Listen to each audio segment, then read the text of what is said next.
Are you struggling with bloating? Are you bloated after every meal? Do you go to bed bloated? If you do, listen to this. Listen to this video. I want to give you as much information as I can. Watch the number down below. I'm going to put a number across the screen here. Call that number. Order all my supplements. It'll help you out immensely. I do have a website being formed. That way we can sell you as many supplements as possible.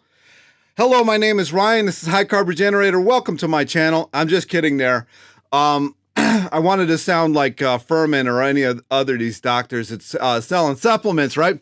But one of the little known facts when you're bloated like you can be, especially on a plant-based diet, is the fact that you're not combining foods well. And one of the things that drives me crazy, drives me up a wall, is none of these food doctors seem to ever mention this. I don't understand why they don't think, people are bloated after they eat what I prescribe.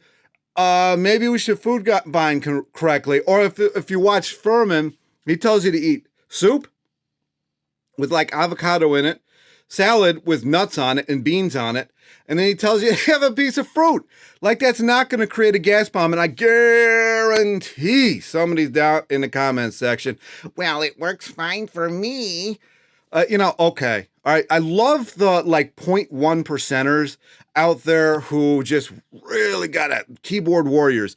But for the most of us who don't food combine well, it's not going to go well. Like, for example, somebody who eats like a hot dog and a watermelon, or even if you eat a potato and a watermelon, it is not going to go well. You are really going to suffer actually the consequences of that. So anyway, I'm going to hop into the computer. I'm going to watch a couple of different people, Freelee being one of them. What's her name? Joanna Soh. I don't know who she is, but she seems to have something about it. I tried to find somebody else because she'll talk about starches. I don't think Freelee talks about starch all that much. When she did this video, this was back when she was raw. But I'm also going to show you a chart from Robert Morse. It's about the only thing that I think Robert Morse has actually done correctly, and the only reason that he should even be on the internet. But other than that, I'm going to actually it's a PDF from Robert Morse. I don't know if I can link it down in the description. If I can, go check the description. I'll just link that PDF down below. If not, it's really not that hard to find. Just go on the internet and type in Robert Morse food combining chart, and it should pop up. It did for me. If I can't figure out how to attach a PDF.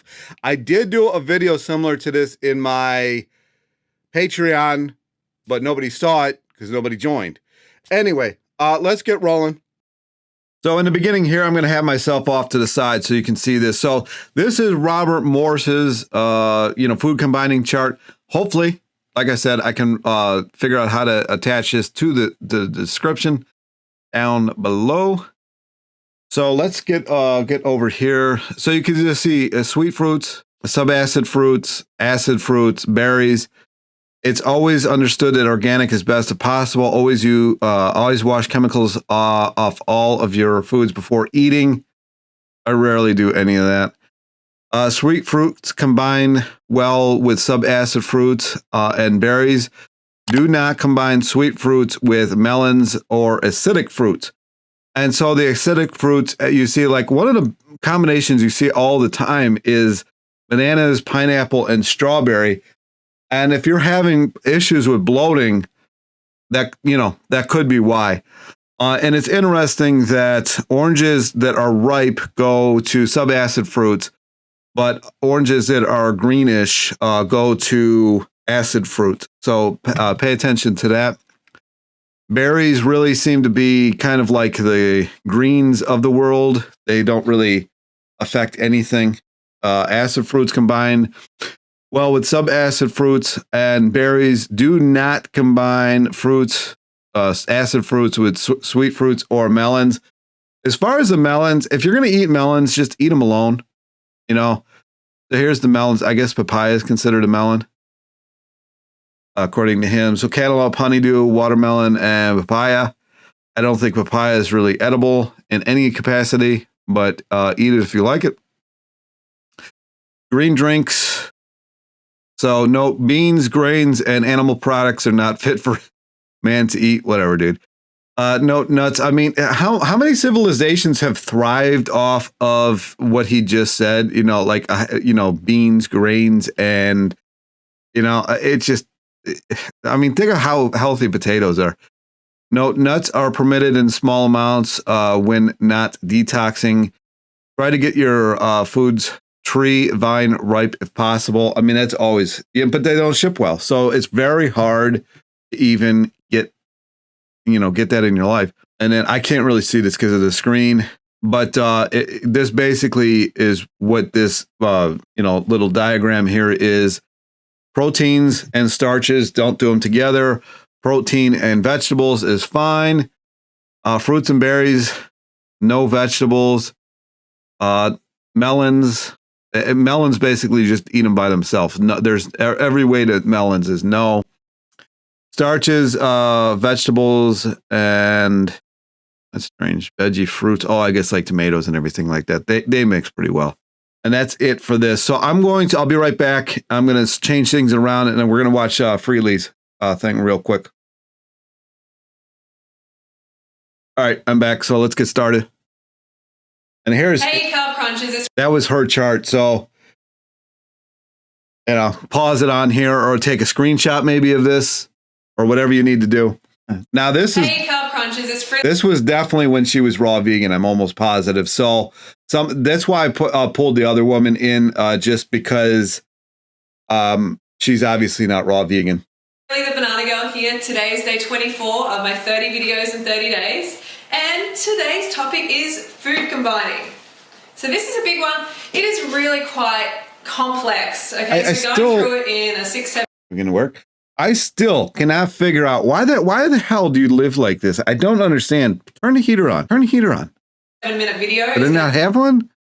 I mean, come on. Difficult, but I'm going to try my best and try and cover the fundamentals and just get them out of the way and do my best to make it as less confusing as possible, which, to be honest, is quite difficult. A lot of people have different opinions on food combining. Yeah. But what I always say is, some food combining rules are meant to be broken. See what works for you, try all the different combos and see how you feel. And why is food combining important? Well, to be honest, it is so important if you want to keep a flat belly. Exactly. So a lot of people say that they were bloated. I can't imagine anybody doing that Furman diet and not being bloated as bloated gets, man. I mean, the way he doesn't care at all. It's like he hates your gut. He tells you A, to forget that you even have a stomach, and B, he tells you to eat combined nuts, beans, potatoes, fruit, salad, and soup all in the same meal. Okay. So I guess if you create a big enough gas bubble, maybe you won't be hungry and you'll forget you have a stomach.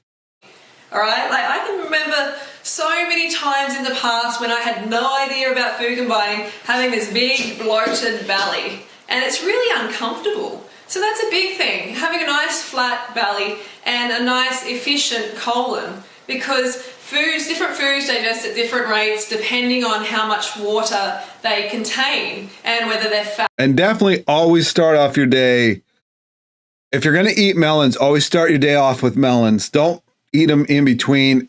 Some people can get away with it and they'll be in the comment section telling me I'm wrong, but most of us cannot.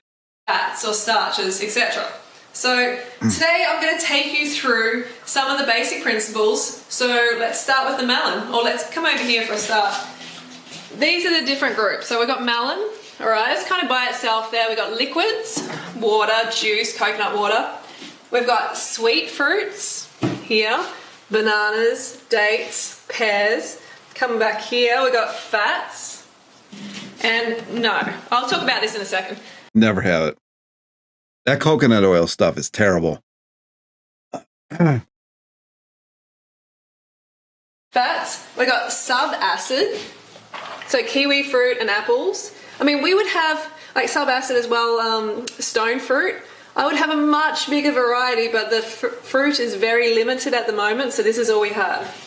Acid fruits, that's citrus and lemon, tomatoes, starches.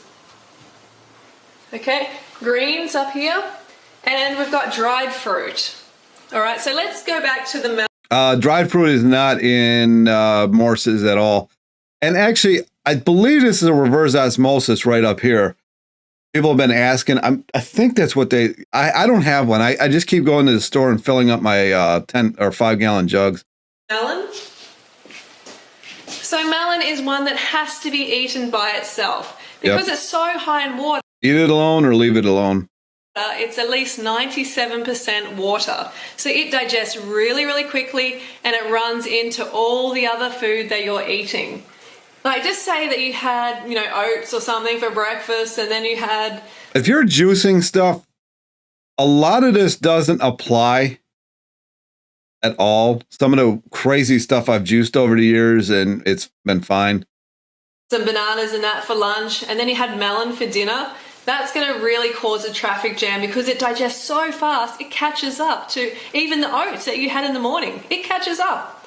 It really does. Whatever's in your colon, the melon will catch up and mix with it, cause gurgling, bloating, and you're not going to feel too good. So, over to liquids.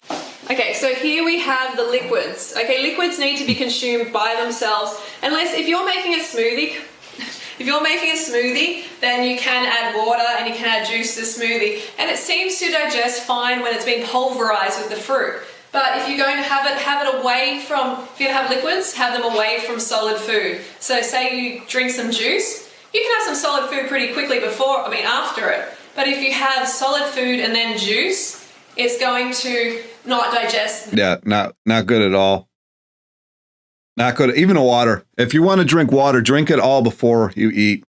The best. You should wait at least an hour and a half, depending on what you've eaten. All right, so let's come over to the next one. We got sweet fruit here. Okay, the sweet fruit does not go with the fats. Okay, so we got fruit and fats, does not mix well. They have different water content, just different molecular structure. Okay, so they don't mix well. The sweet fruit and subacid, some do mix okay, like apples and dates do. Kiwis, not so good. That's where the lines are a little bit fuzzy. Some things combine well, some things don't. Yeah, you can play around with it.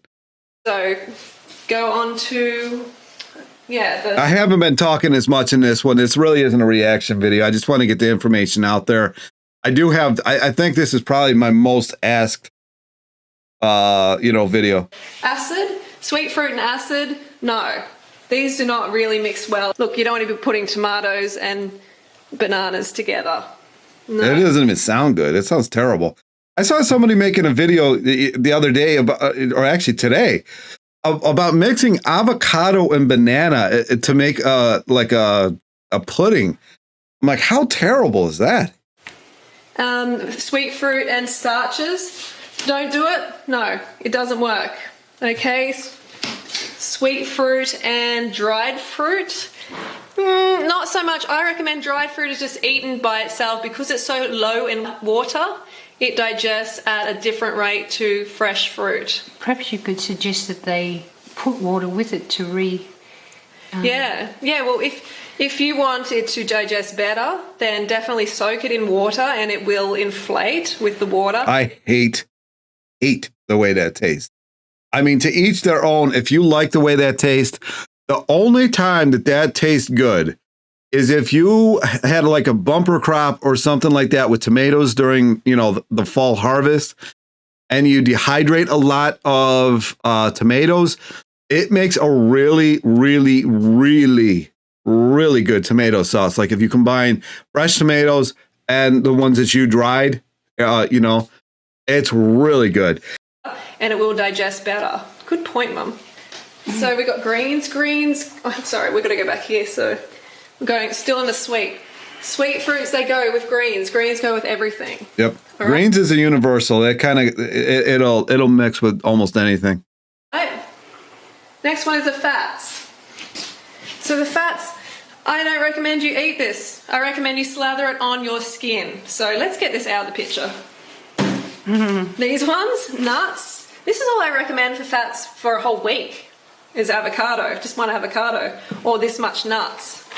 I'm not a big fan. You know, you're a high carb creature. You need lots of sugar in your cells, not lots of fat. So these do not go ever with sweet fruit. It's like a new kind of outfit here. Don't do it. No. All right.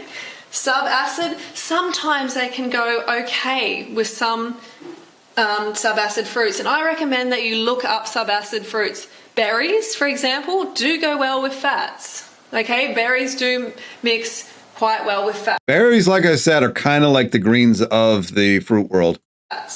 So, acid, yes, acid do go well. Acid go well with these. You can make a nut. The best dressing I've ever made in my life. And I don't know why it gave me so much energy. I actually stopped making it because I felt like I was on meth, which I've never done. But anyway, is avocado, a little bit of apple cider vinegar, citrus juice that I, made from the citrus that I had, and just blend that with some spices. Oh my gosh, that dressing's insane. I forget what the spices are though. You know, tomatoes. I know cumin was one of them. Dressing. They go actually really quite well. And avocado goes well with them, so these mix well. This line right here, where's my nuts? These over here was a subacid, and then this whole line right here actually mixes fairly well. Nuts and avocado and greens. Greens go excellent. Do it, that's fine. Starches and fats, yeah, they're okay. They're moderate. They're not too bad at all. So see how you feel with it. Give it a go. And just try to keep the fat definitely low and the starch high. Okay, dry. Yeah. I've done that. Although I don't find potato and avocado mix very well at all, but some people I know really like that combination. Dried fruit and avocado and nuts. Dried fruit and nuts, nah. It's a really, really bad idea. Yeah, you see it in trail mixes all the time. So if you go out on the trail, you're going to have plenty of gas. Maybe it'll propel you. Yeah, don't do it ever. Okay, so next we have the acid fruits. Acid kind of, they go okay. They don't go there. They go here. Like I said, they go here and they do go here. All right, that's done. That was pretty easy. Greens go with everything. Okay, greens just everything except the melon. Remember, melon nothing itself. I feel like a parrot here, but yeah, she's 100% right. For breakfast, not later in the day, or it's going to run into other foods in your colon. Starches go with yes. Acid, no. Don't go with sweet fruits. Don't go with subacid. Go with acid, yes. Go with greens. Liquids, no. And that's it. Dry fruit by itself. I think we pretty much just covered it. Okay, so I know that sometimes, it's going to be a little bit confusing for you, and this. Okay, I'm going to be done there. I'm going to go to this other video. I have not watched this video. I don't know if the information's great or not, but let's get over to it. I am going to interlude here in between Freelee and this Joanna. Is that what her name is? Yeah, Joanna. Sometimes when you start off at such a bloated stage and you have so much still in your gut, it is good to actually get it out. And the only real thing that I recommend is Puradyme CLEANSE. And anybody who's read either version of the mucusless diet, he actually talks about that in it as well. If you are really struggling, if you really have a lot impacted in there, and you want to start kind of with a fresh, clean slate, take a cleanse. What he prescribes in the mucusless diet is literally like the exact ingredients that are in the Puradyme CLEANSE. It's always helped me. Whenever I was really in bad shape. I meant to actually order it this week because I really want to start with a fresh, clean slate. But even so, even with me tailing back my the amount of ingredients that I put in my meals and everything like that, even with that, it really is definitely noticeable results. So anyway, I'm gonna knock stuff over, and then I'm gonna get back to the video. Secret for promoting gut health and to improve your digestion. This provides your body with the right feel and energy and can also help you lose weight. So as much as I can, I have been following these principles and they have helped with my gut health tremendously. I mean, you're going to lose weight by virtue of you're not going to have so much backed up in your gut. So the idea behind food combining, if you're combining well, is that certain foods pair well together, while others do not, as different foods digest at different rates in our body and require different digestive environments. So food combining refers to eating or not eating certain foods together in the same sitting in order to achieve optimal digestion. This principle is not about restricting food itself, but rather it is the awareness of knowing how to 100%. I don't even want that to even come across, man. This restriction stuff is so terrible. And I'm sure she's going to talk about meat and everything in here, which is why I was leery of running this, but well, let's see. And what to eat in a single meal. Now, before we get into the guidelines of food combining, let's first understand how digestion works in our body. Let's talk about acid and alkaline enzymes, which are responsible to aid our I wasn't expecting her to get into this. Body to digest the food we eat. Let's take a look at protein versus carbs. Protein requires an acidic environment to digest with acidic digestive enzymes, whereas carbs requires an alkaline environment with alkaline enzymes. Your typical diet pairs meat and starch in Yes and no. one meal. I mean, because something like a lemon is, even when it hits your stomach, is still like a pH of, I think, 3 to 5 or something like that.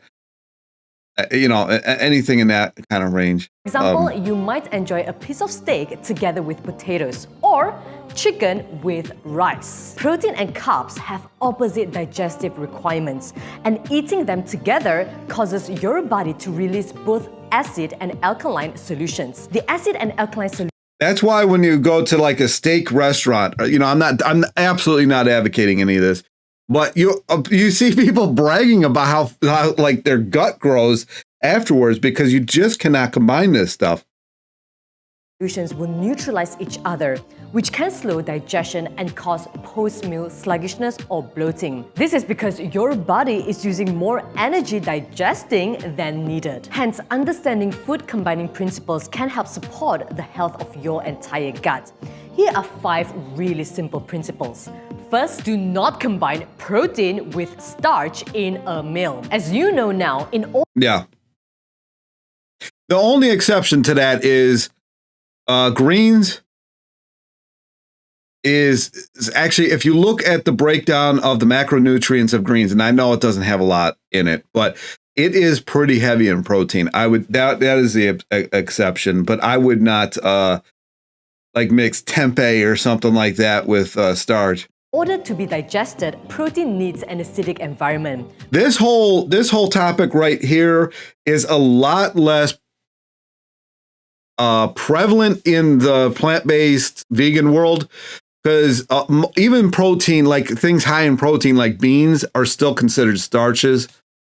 So it's not as prevalent. Which is why it is considered a bad combination to eat protein with starch in a meal. Instead, consume protein with non-starchy vegetables such. Which is what the Asian culture used to do until they adopted a Western way of doing things, which is not very good. So if you really want, there was an article that came out in the McDougall emails. I don't even know if I still get them. But this woman was talking about how much weight she lost because she started dating an Asian dude, and she started eating what he was cooking, and it was all rice and vegetables. And people were asking her why she was losing so much weight. She didn't start exercising. She didn't change how much she was eating. She didn't change anything. And then she put 2 and 2 together. He was a really good cooker. He was like a chef in real life or something. And she was eating whatever he was making. And then she kind of found McDougall afterwards. And this is, but you know, if you eat that way, it really starts to work. Just leafy greens. I mean, it's, you know, like I said, she wasn't doing anything different other than eating what he was making. Broccoli, cauliflower, carrots, cabbage, cucumber, celery, bell peppers, onions, and more. These vegetables are rich in their own enzymes. Hence, they don't need an alkaline environment for digestion. And because of that, Now, if you cook them to death, like somebody like Chef AJ does, those enzymes are gone. They typically die around 118 degrees.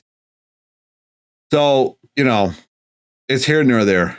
won't interfere with the acidic environment required by protein. This principle also applies to plant proteins such as beans and legumes. So here's what a good combination would look like. Wild salmon with broccoli and carrots. Chicken Keto with life. kale and cauliflower. Tofu with bell peppers, onions, and celery. Second, Oh, I didn't even think pair about that. starch with I didn't even think about tofu because I really am not the biggest fan. So I did not think about that. Yeah, tofu does not mix well, especially with like something like rice. Oh, I don't know how people do it. Some people healthy digest it fats fine. and non-starchy vegetables. Starches such as brown rice, quinoa, barley, along with starchy vegetables What about real rice? Like brown rice?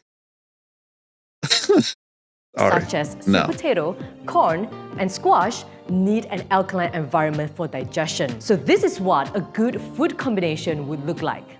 Baked potato with avocado and stir-fried vegetables. Quinoa and pumpkin with nuts and seeds and leafy greens and cherry tomatoes. Brown rice and stir-fried vegetables cooked with coconut oil. By now, you should I agree with all of that, except for if you're trying to lose weight, if you're watching this and you're not trying to lose weight, then whatever. But if you're not trying, if you're losing weight right now, if you're in a detox, if you're in anything, stay away from the fats. Stay away from the fats at all costs. If you aren't, like I said, if you're somebody who's really like either underweight or just at ideal weight, or your ideal weight, whatever that might be. I mean, you know, your ideal weight might still be considered a high BMI, you know, but you like it, or you're like a lifter and you're just naturally a high BMI.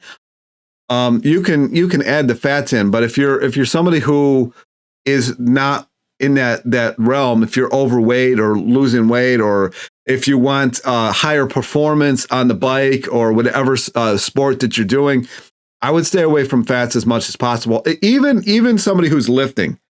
If you're lifting, you know, you want the blood flow as much as possible. You want that, you know, that pump or whatever, you know, they call it. So I would stay away from the fats. But if, like I said, you know, if you don't mind, if you don't really care, if you're watching this and you're not on a weight loss life, you know, they do actually mix somewhat well. know for that different leafy people. greens and non-starchy vegetables But you're going to have to play around with that. Like I said, for me, most of the time, avocado and potato don't really mix very well. But then I see other people doing it a lot. Like I follow a fair amount of people who make salads with avocado and then have potatoes at night for dinner, and it's fine. So, you know, to each their own. go well with everything. They contain their own digestive enzymes, hence can be paired with any food without causing a traffic jam in your GI tract. I think she was talking about greens. Greens are like the universal.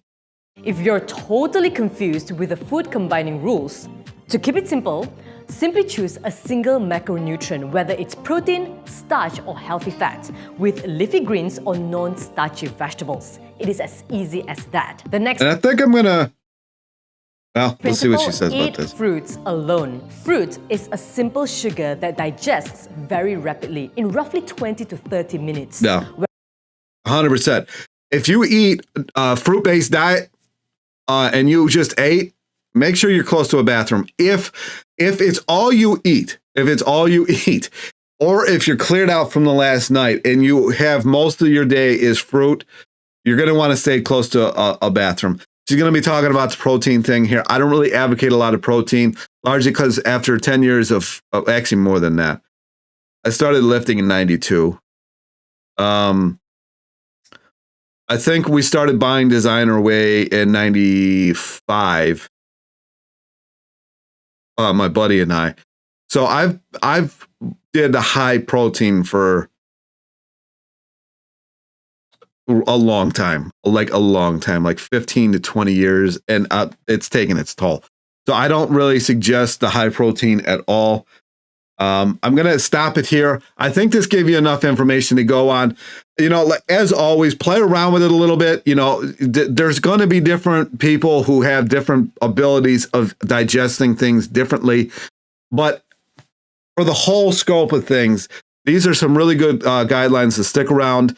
And if you're somebody who's having a lot of bloating issues, just pay attention to what you're eating. I still, like I said earlier in the video, I cannot believe that McDougall, for whatever reason, does not, or all of them, I can't even out McDougall. All of them don't talk about food combining. Maybe it's because they're always talking about eating starches. But even then, there are starches, especially with me, that I can't combine. Like beans and potatoes, for example. Most of the time, I can't combine it. But if they're in a soup, for whatever reason, it's fine. But if I can't just like have, you know, beans on top of potatoes. My dad actually likes that. I've tried it. It didn't go well. So there's just different things that you're going to have to play around with. Even these guidelines aren't going to pertain to everybody. You know, somebody that I know can eat whatever she wants to, and she's fine. So there are people like that. But anyways, all right, and that's it. That's all I have to say about it. Hopefully this video helped you out quite a bit. This is one of the videos that I really hope people share, because the algorithm seems to not share the videos as much as it used to. So please share this video, because I think there's a lot of people, even if they're not plant-based or whatever, who really struggle with bloating, and they might get something out of this video. Anyway, thanks for watching. Comments, questions down below. Like, subscribe, and I'll talk to you in the next video.